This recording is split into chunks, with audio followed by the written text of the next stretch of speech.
Our first play is by Ernest Warner, and we have Marcus, an African-American, age 24, who's employed as an Uber driver working on his first novel. And then we have Stephen, also an African-American, 30 years old, certified public accountant. They're in the living room of Brother Marcus's Santa Barbara apartment, 11:30 on a Monday evening.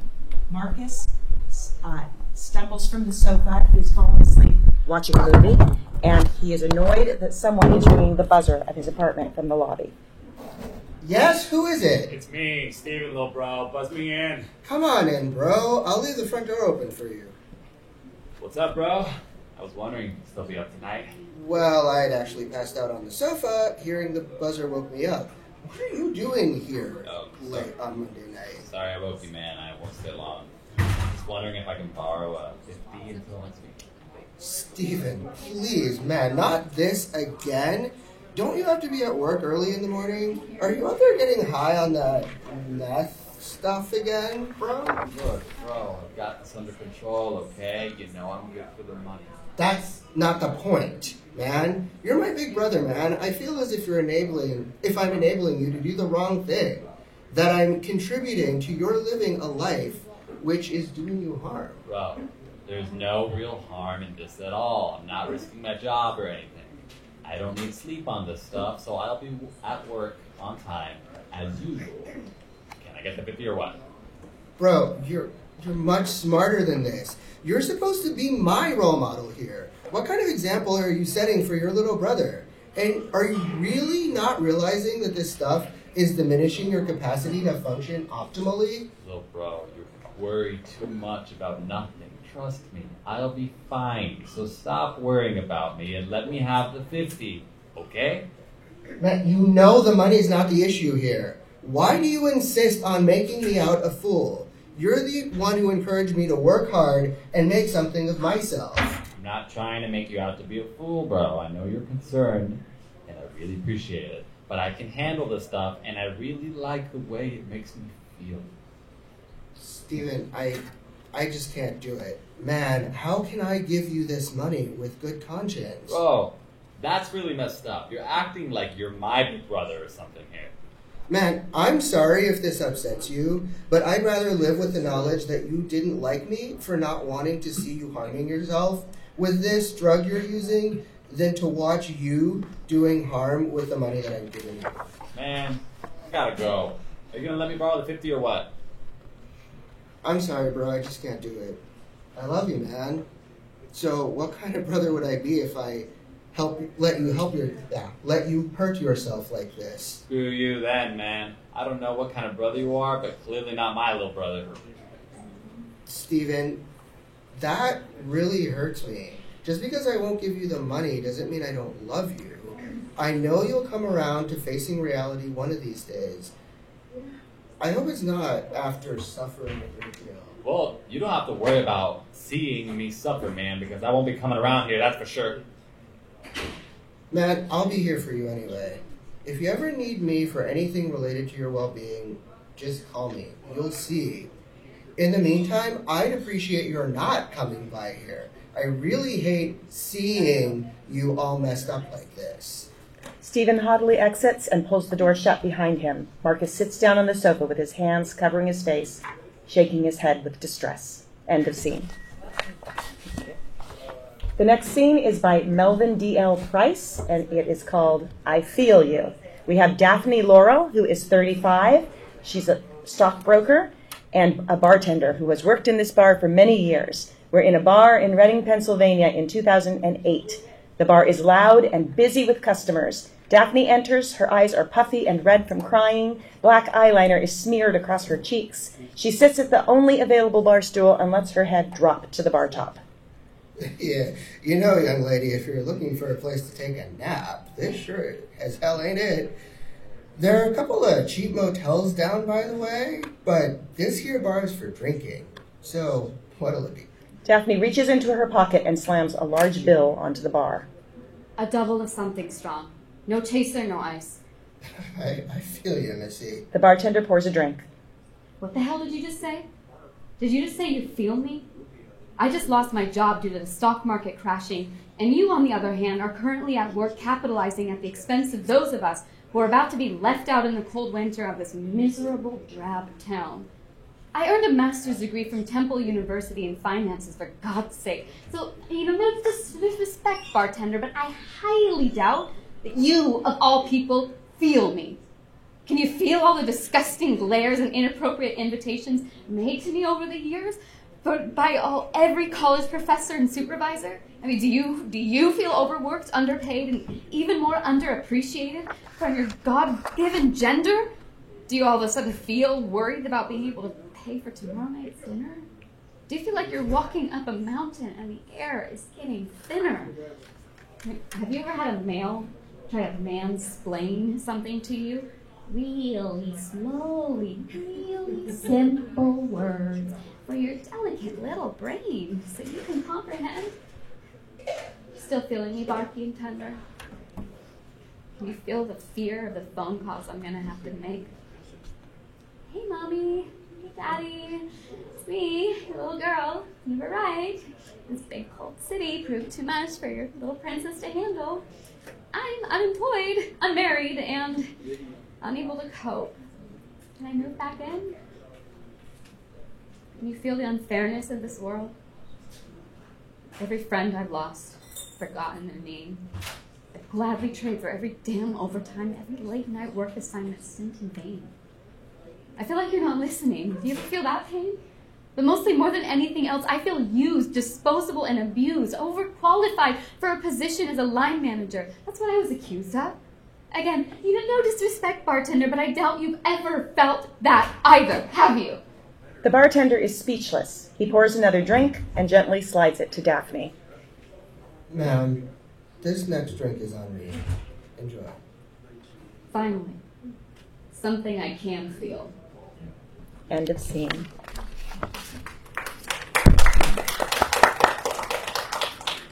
The next one is by James Daniel Nelson. We have Kyle Miles, who is 43-year-old, white, hardworking, highly educated, and LaQuandre Tyler, who is African-American, 47 years old, hard worker, also educated.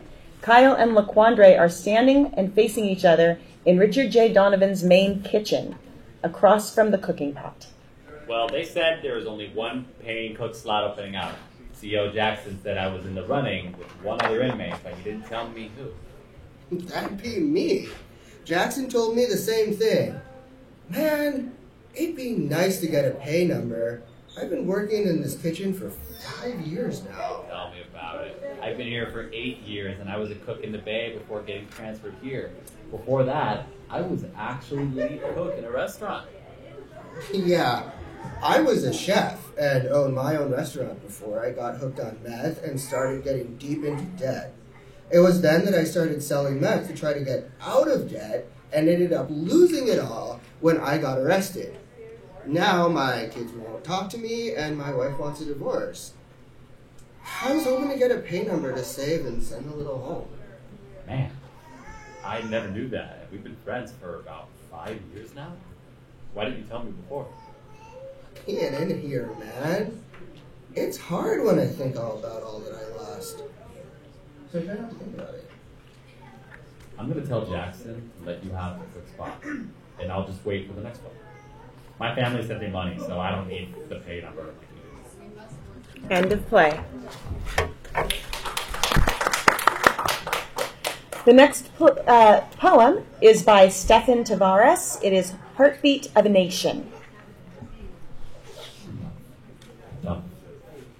Sounds of a beating heart, reverberating within our chest. The hollowest of organs meant to determine our life's quest. Blood, tears, and sweat, vibrations of fears, pulsating, unchecked, unstressed is my demeanor, surveying the scene right and left. Brick wall to my backside, right foot up as I ingest this siren before me. Serenity in all of her glory, the story of her skin. Chocolate-infused caramel with peanut butter spin. She exudes elegance, demands regard with intelligence, rooted within knowledge that's relevant, that her heritage is her story. Every one of her steps is progress, and every curve she possesses is God blessed. Yeah. Within her valleys, nations was born, and within her eyes, reflections of nations being born. She knows who she is. The dump. The dump.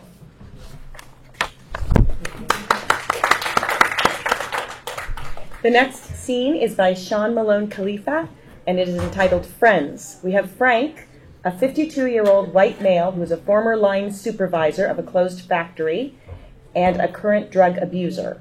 We have Earl, 32-year-old former line worker, now a police officer. We're in Frank's home near a Christmas tree in Frank's living room. Officer Earl hands Frank an eviction notice. I hate to do this to you, pal, but, I got a job to do. Is it the line I gave you? Don't make this any harder than it has to be, Frank. This isn't personal. Yeah, I see you're finally getting back at me for laying you off at the factory. Frank, look at yourself. You're a mess.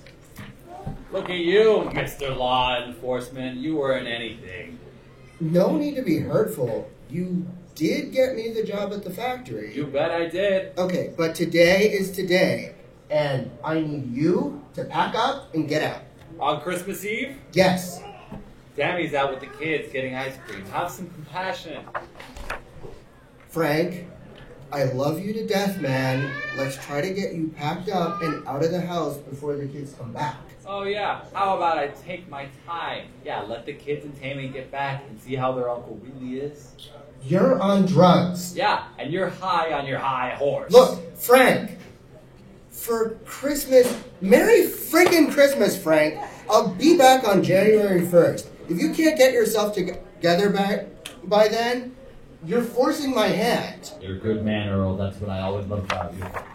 I love you too, Frank, and that's why I'll be holding you accountable. Hey, Earl, I won't let you down. Yeah, do it for Tammy and your kids. I will. Happy holidays, Frank. Merry Christmas, Earl. Earl exits. I got a week to get everything in order. All I know is the factory. I'll land a new job and shake this drug habit. Next time I see Frank, it'll probably be in jail. End of scene.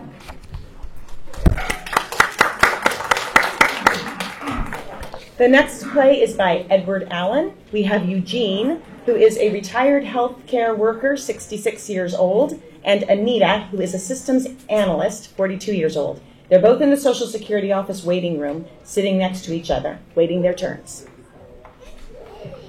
So, what brings you to Social Security? You seem a little stressed. Did you lose your job? What do you do for a living? Oh, hello. Did you speak to me? I'm a bit hard of hearing. Did you ask me if I have a living?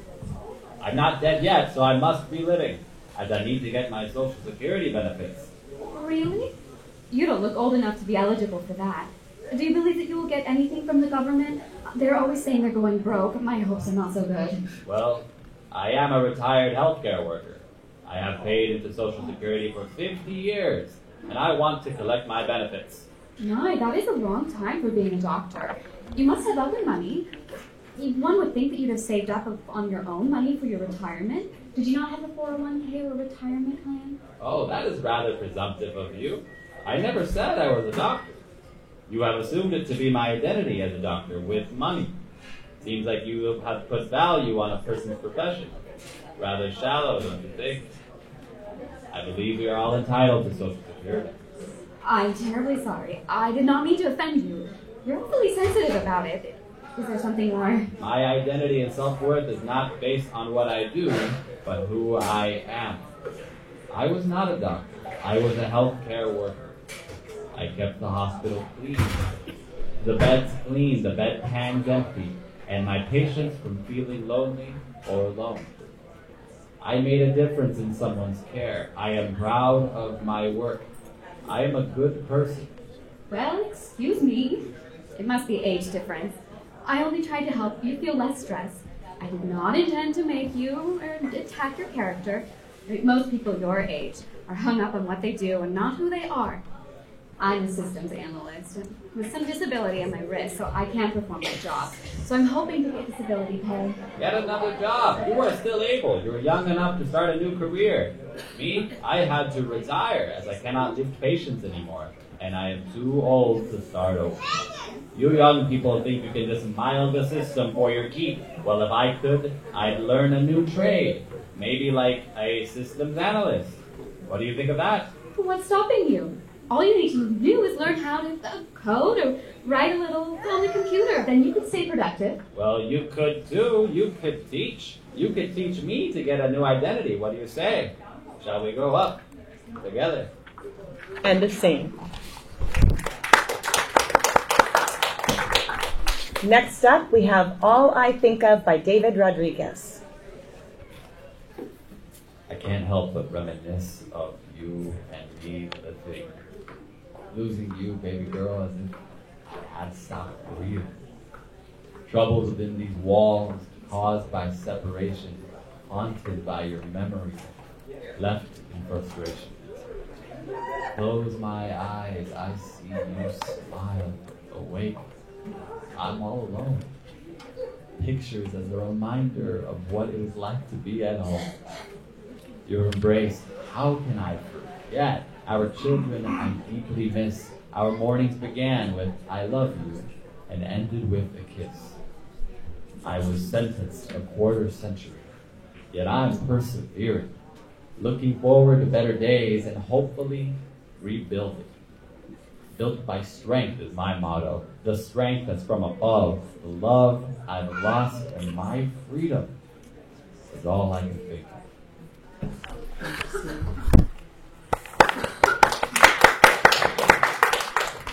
Next up, we have Brian Billy Valentine's play about two working-class customers at a diner. The two are in a booth drinking coffee, and one slams down a newspaper, exasperated. This is BS. What's that? This agonizing diatribe. This one here? This one, that one, all of them, all garbage. All garbage. Lies, man. Bought and paid for. By who? Plutocrats, man. Come on. Seriously. Plutocrats? Seriously. Come on. Look, read any article in here. Semantics. The conveyance of information is suggestive. It forms your opinions for you, and in fact are laced with bias. I read the paper to keep up with current events, not some jerk's view of them. I'm like a baby bird, just being fed rot from its oppressive, tyrannical mama bird that doesn't want me to know anything about life beyond the nest. And even the nest is a bold-faced lie. So, then you agree with Trump. We're all plagued with fake news. That's funny, because I had you pegged more as an Abby Hoffman type, pinko, liberal flag burger. What do you care so much what the paper says, huh? I care because it sways public opinion. What, no one's as smart as you? People can't think for themselves? There's an alarming number that don't. Well, what's good for the goose is good for the gander. Don't do that. You're not some mindless troglodyte, and you look like one, but you're not. You know I'm right here. You're right? You know I am. I don't feel enlightened. What are you, the devil's advocate all of a sudden? Hey, make America great again, one honest paper at a time. Forget it. So we can count on your vote in 2020. Go to hell, man. End of scene. Next up is Capitalism by Robert Kennedy. To be a man, to feel in your soul that you're a man, you need to work. It does not matter what you do as long as you're meeting your potential. Capitalism is a perfect equalizer. I own a car dealership. I'll hire the person out of any group who I think has the most game and gift for BS. Because the more they sell, the more I make. And as we know, money trumps all. Even a racist will hire a black man over a white man if he thinks the black man will make him more money. Capitalism doesn't care. I was a 5-year-old and brought back the nicest rocks I could find at the beach. A whole red wagon full. I cleaned them and painted them, and then went door to door and sold them. I sold all of them. A kid had an idea. He put that idea to work. I sold worthless rocks with crappy paint on them. God bless capitalism. End of play. Next up is Thomas Warren's RRS. We have Stephen, who is 30. He is an out-of-work factory worker on the picket line. And Pam, who is 29, also out-of-work factory worker. Stephen and Pam are on the picket line and at the trucking dock. Stephen is grumbling, stomping his feet loudly. Pam is walking up holding 2 cups of steaming coffee. She hands one to Stephen as a truck slowly backs up to the perimeter fence, breaking the line. Voices off stage cry out, "Scabs! Scabs!" Thanks.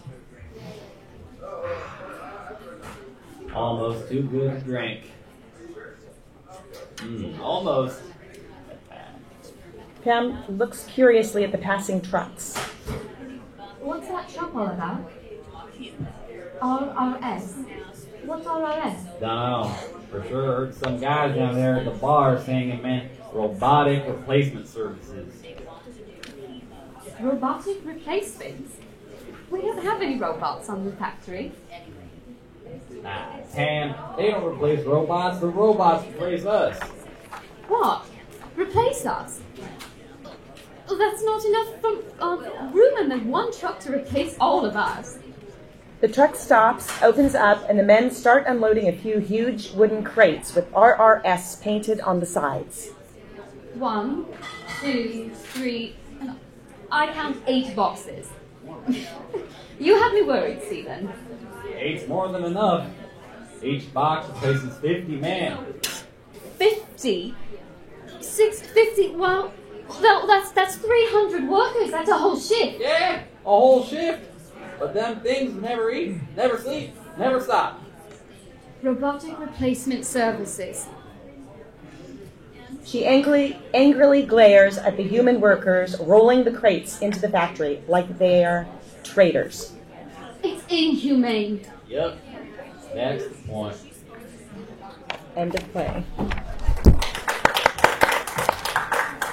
Next up, we have Stephen Gonzalez's Robert, who is an 87-year-old prominent neuroscientist professor, and Bailey is 35 years old, granddaughter of Robert. Robert is at a lectern watching as students arrive for the lecture on neuropsychology. He notices Bailey enter and take a seat. All right, students, take your seats and open up your text to page 380. Let's get into neurophysiology today. Here we go again. You know, I've heard this same lecture 1,000 times.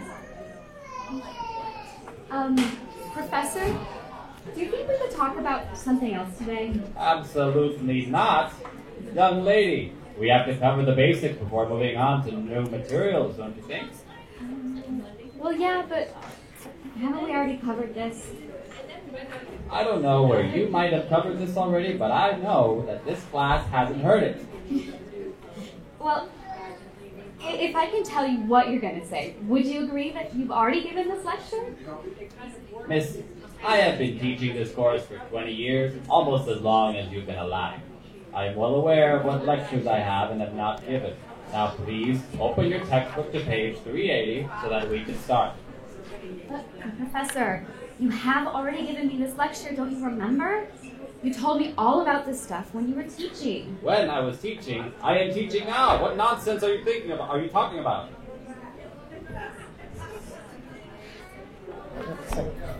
She puts her hand on Robert's shoulder, looking into his eyes compassionately. Grandpa, you stopped teaching 20 years ago. I'm your granddaughter, not a student. You were a professor, but you retired. But all the other students are here. Where are they? Where am I? You're at home, Grandpa. You're here with me, Bailey, your granddaughter. And Grandpa, you'll always be a professor, but you stopped teaching years ago. I'm sorry. I'm a professor. I thought I was your grandfather. You are. You always will be. Both. End of play.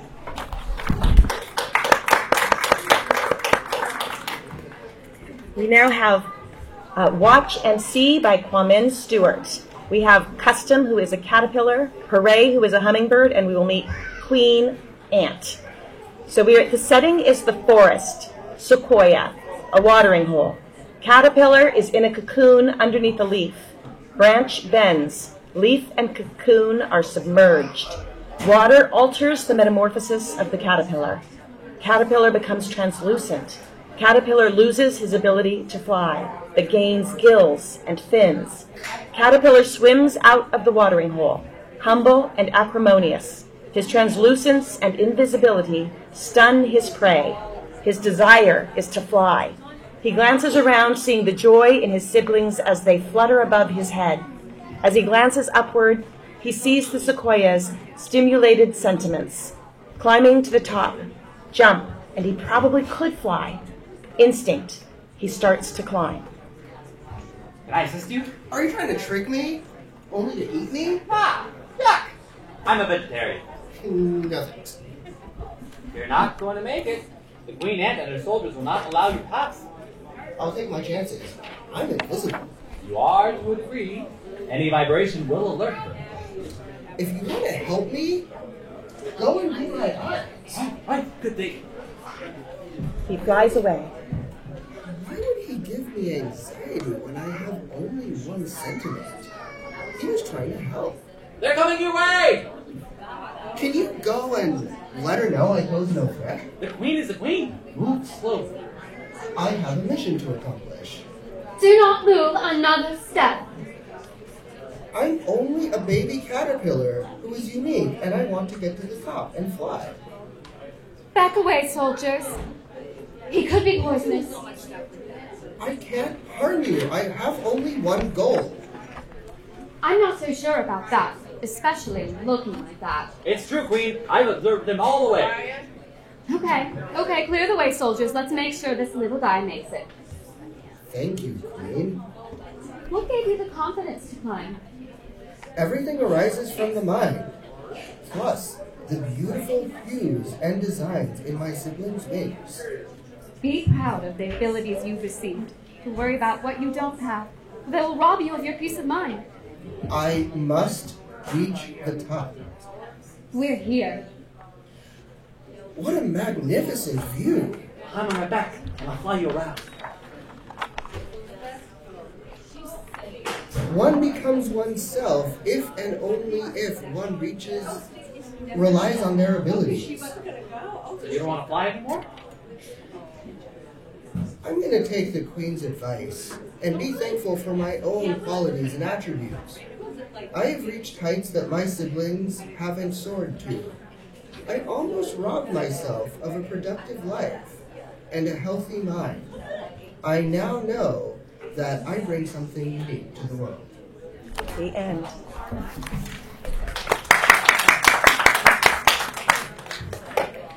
So I wasn't really sure how much time we'd have. And I'd love to open it up to questions if there are any, but I also have a couple more scripts we could throw in if there aren't questions. So, does anyone have any questions that they'd like to ask? No? Nope, then let's read a couple more scripts because we have a little more time.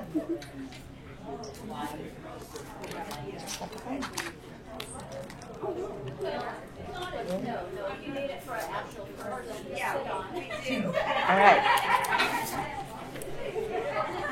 So we have Edward, whose nickname is Eddie, and we have Edna. So, will you read? All right. And this one is by Orlando Miles. So Edward is 35 years old, and he's African American, and Edna is his mother. who is African American.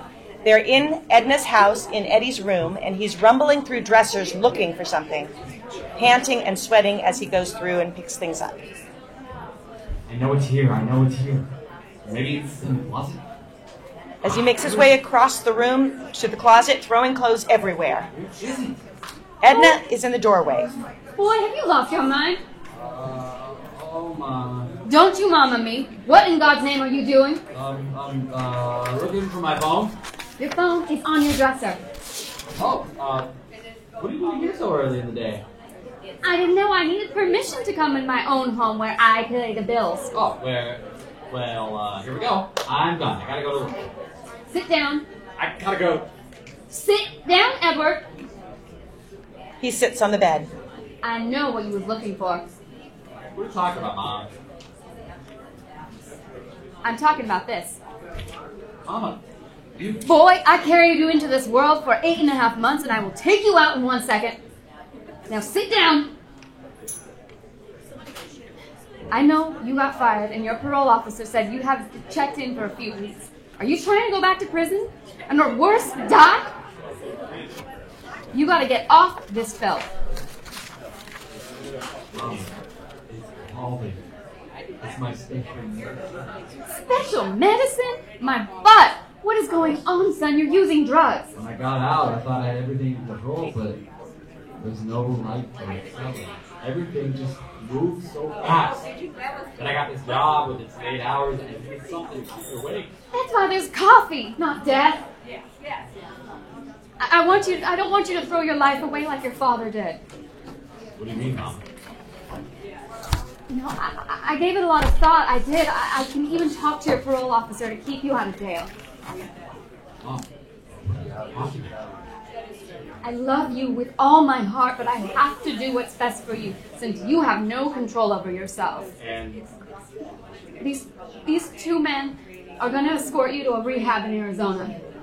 Mama, no, Mama, help me. I am, Edward. I am. End of scene.